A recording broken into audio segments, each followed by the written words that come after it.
Hi, this is David Essel. My first year without alcohol was incredibly challenging. I tell you that right off the start. I tell you it's worth it. I'm going to tell you it is so worth it. But for people that may watch this that are in the early stages of recovery, the first year to me was really, really difficult. For the past 30 years, as a number one best-selling author, counselor, master life coach, and minister, I have helped millions upon millions of people understand the concept of sobriety and recovery. And it's not an easy one to understand. The patterns that we set in our mind, we use justification, rationalization, denial in order to stay in the addictive process. Now, I'm going to tell you about my addiction to alcohol, which went on for 25 plus years, and my first year of recovery, which was really challenging. But it doesn't matter if it's alcohol, food, nicotine, drugs, sex, spending, gambling. The addiction doesn't matter. The process is always the same for every addiction that you want to beat. For every person in recovery, you're going to follow the same steps if you want to be happy and healthy and free at the same time. So with myself, after 25 years of being in denial and not wanting to admit I had a problem. And I went to a 30-day treatment center. I came back, and the treatment center was actually a blast.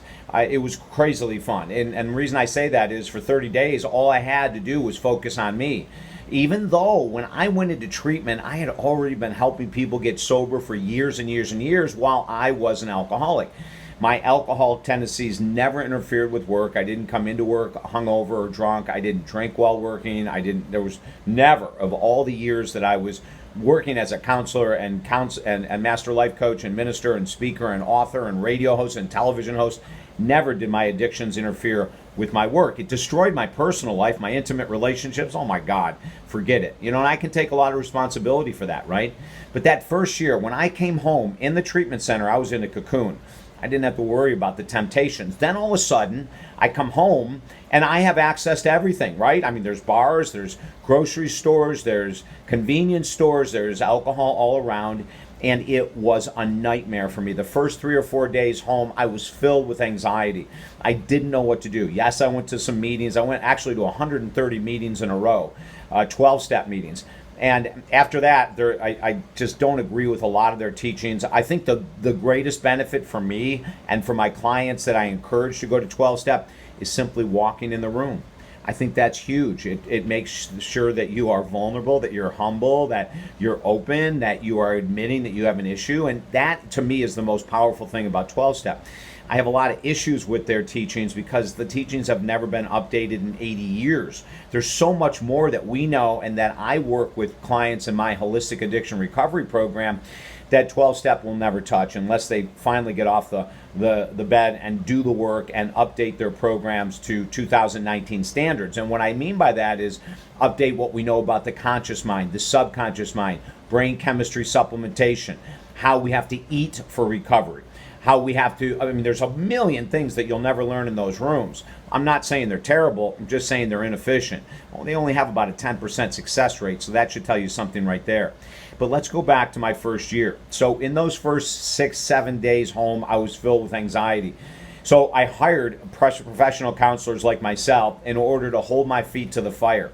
I would say that first year, I had to make some major decisions that I made that helped my recovery stay strong for years and years now. Was that number one, I decided not to go anywhere for 365 days where alcohol was served. That to me was one of the smartest moves I ever made.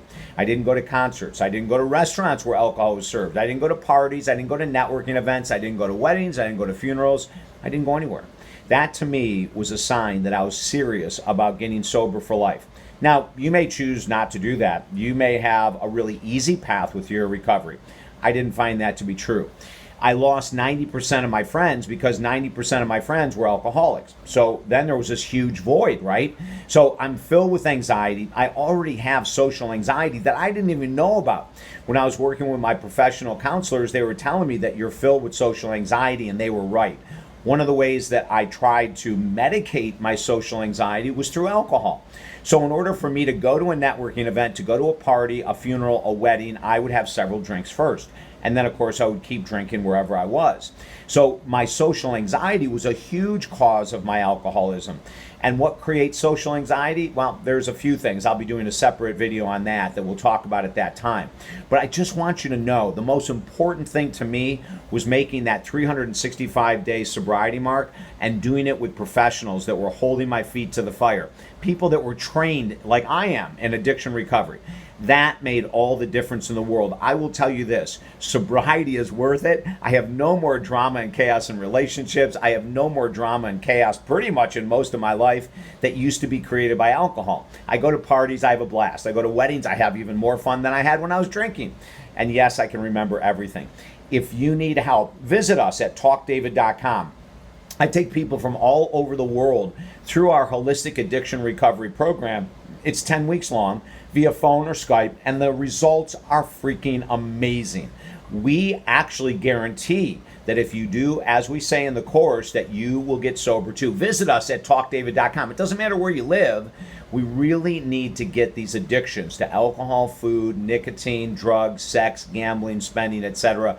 under control. And I can tell you that ever since the end of that first year, it has been a walk in the park to stay sober. I want the same thing for you. I know it can happen. I'll look forward to helping you as well. Everything is at talkdavid.com. Have a great day.